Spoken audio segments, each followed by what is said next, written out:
Olá! Neste vídeo, nós queremos falar como podemos trabalhar com caminhos usando a biblioteca Networks. Bom, vamos mostrar isso através de um exemplo. Nós vamos criar aqui uma rede, chamada Barbell. Okay? E essa rede ela tem esse formato, um formato de um peso de musculação. Okay? Então, de um lado, eu tenho um conjunto de nós, depois uma haste, ligando esses nós aqui, e outro conjunto de nós. Então, veja que é bem parecido mesmo com esse modelo de um peso. Então, o valor 4 ele indica que a gente vai ter 4 nós aqui, de um lado, depois 4 nós do outro, okay? E um nó interligando eles. Esse é o valor 1. Se eu tivesse aqui 2, então eu teria 2 nós em sequência ligando esses dois grupos. Bom, depois da gente criar a rede, nós vamos chamar uma função que chama Spring Layout. Existem várias funções de layout, mas nós vamos usar essa daqui, porque ela dá esse formato interessante. Essa função ela não chega a desenhar o grafo ainda, ela simplesmente vai calcular a posição dos nós. E aí, usando essa variável, é que eu vou realmente desenhar o grafo como está aqui na linha 7. Então, eu crio o grafo, indico a posição, indico a cor, e que eu vou usar alguns labels.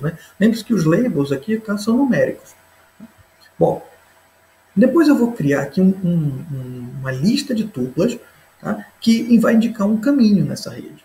Bom, essa lista de tuplas, então, ela tem em cada tupla dois nós, que na verdade, as arestas. Então, aqui a aresta 1, 2, 2, 3, 3, 4, 4, 5.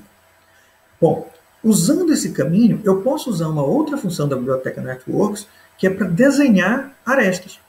Então, eu posso usar essa função aqui, que é Draw Network Edge, e passar justamente o grafo, passar a posição dos nós, e passar o caminho.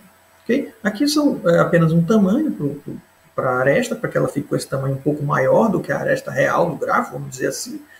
Aqui é um nível de transparência, e a cor que eu escolhi vermelho. Okay? Então, aqui eu estou mostrando o caminho 1, 2, 3, 4, 5, que seria o caminho do nó 1 ao 5. Este é um caminho possível. Okay? Existem vários caminhos possíveis entre o nó 1 e o nó 5. Quer dizer, eu poderia sair do 1 para o 2, para o 3, para o 0, e daí voltar, por exemplo, para o 2 e seguir. Okay? Um caminho pode ter ciclos. Okay? Então, nada impede que um caminho seja de um jeito ou de outro. Ele pode voltar para o mesmo nó e seguir novamente. Bom, mas existe um tipo de caminho mais interessante, que é o menor caminho, que é o caminho que eu vou usar o menor número de arestas para chegar no meu destino. Então, aqui na biblioteca Networks, a gente pode usar a função Shortest Path. Okay? Então, Shortest Path, passo o grafo e passo 1, 5, que seria o nó 1 e o nó 5. E aqui a gente vai ver que o menor caminho entre o nó 1 e o nó 5 é o caminho que passa pelos nós 3 e 4. Então, seria o caminho 1, 3, 4 e 5. A biblioteca ela não retorna para a gente uma lista de tuplas. Então, para que eu tenha uma lista de tuplas com as arestas, eu posso usar aqui um for.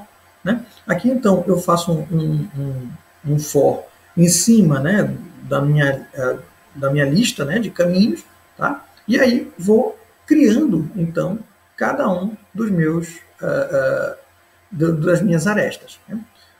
Eu posso também pegar somente o tamanho do menor caminho, que é uma outra medida interessante. Então, ao invés de pegar o caminho em si, eu pego só a medida. Então, aqui, do mesmo jeito, eu chamo Shortest Path Length, tá bem parecido, e passo aqui 1, 5, e ele vai me retornar o tamanho 3. Então, sempre o tamanho é o número de arestas que eu tenho no meu caminho. Bom, existem outras medidas gerais associadas ao caminho. Uma delas, por exemplo, é a excentricidade, também chamada de raio. Essa medida ela vai me dar o maior dos menores caminhos de um nó.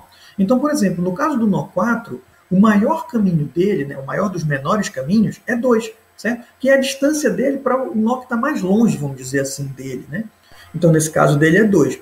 Uma outra medida muito parecida com essa é o diâmetro, só que enquanto a excentricidade é medida para o nó, o diâmetro é medido para o grafo, então ele vai pegar o maior dos menores caminhos no grafo todo. Uma última medida que é de bastante uso na área de redes complexas é o tamanho médio dos caminhos. Okay? Então, Average Shortest Path Length, que é aqui a função que eu posso usar no Networks. Então, com isso, você tem um conjunto de funções que serve para você caracterizar a sua rede. Se você tem mais alguma dúvida sobre isso, leia o nosso material que está no nosso blog sobre caminhos.